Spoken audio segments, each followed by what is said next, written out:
কি কি ব্যাপার, আমাদের ঢেঁড়স গাছ কখন কখন এত মানে কি হলো, এত বড় হলো? বাবা, আপনার কি মাথা খারাপ হয়ে গেছে? আপনি তো 2 মাস হলো ঢেঁড়স গাছটি লাগিয়েছেন। তাই নাকি? এর মাঝে 2 মাস হয়ে গেল? কঠিন ব্যাপার তো। আমি আপনি কখন কাজের কখন মাঝে ছাদে সব ভুলে আমি যাচ্ছেন ছাদে কিন্তু। এসেছি কিন্তু খেয়াল করিনি নাকি? বাবা, ওয়াও, কত সুন্দর! হ্যালো ফ্রেন্ডস, হ্যালো সময়ত ফ্রেন্ড ফলোয়ার্স, দেখেন আমার ছাদ বাগানের এটি একটি দৃশ্য। কত সুন্দর! এটি একটা উন্নত মানের ঢেঁড়স গাছ। দেখেন একটা ঢেঁড়স গাছ কতটা মানে বড় হতে পারে বা সুন্দর বা ভালো হতে পারে।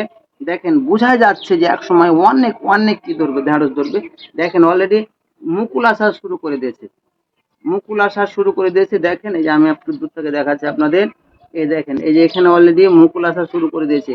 ঢেঁড়স যে ধরবে এটা একটা জ্বলন্ত প্রমাণ, এটা আলামত একটা বোঝা যাচ্ছে। হ্যাঁ, তার পাশে দেখেন এই যে ফুল,